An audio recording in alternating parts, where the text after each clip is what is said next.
দিন। আর ওই দিনটা এমন দিন, এখন পৃথিবীতে 100তে 100 লোক নাই, অনেক লোক চলে গেছে, অনেক লোক রয়েছে, অনেকগুলো আসবে। এখানে পরম্পরায় চলছে, এখানে আপনার কিনা সিরিয়াল ধরে চলছে, ক্রমাগত আসতে যেতে রয়েছে।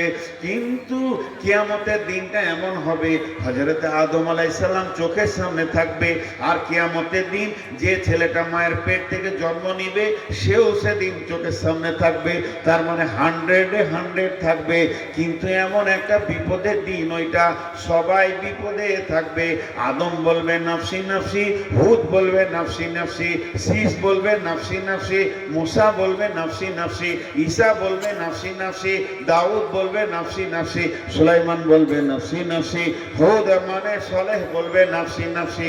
সবাই বলবে নাফসি নাফসি, শুধু একজনের ভিতরে বলবে উম্মতি উম্মতি। তার মানে নবীরা যদি নাফসি বলে, আপনি কি বলবেন, আমি কি বলবো? সেই দিন এমন একটা বিপদের দিন, আপনার ডাম্পার নয়, বড় ট্রাক নয়, বড় বাস নয়, মাত্র সাইকেল ভ্যানের স্কার চাকাটা যদি ফেসে যায়, ঠেলে দিয়ে সাহায্য করার মতো কেউ থাকবে না যে একটু ঢালে তুলে দিই।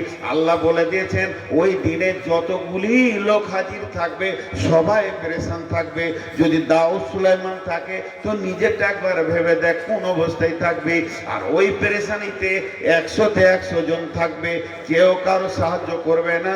আল্লাহ ক্লিয়ার বলে দিয়েছেন লা তামলিকু নাফসুন লিনাফসিন শাইআ ওয়াল আমরু ইয়াউমাইদিন লিল্লাহ। সেদিন এক অপরে কেউ কারো সাহায্য করবে না, সেদিন একমাত্র আল্লাহর হুকুম চলবে, আর সবাই নাফসি নাফসি করবে।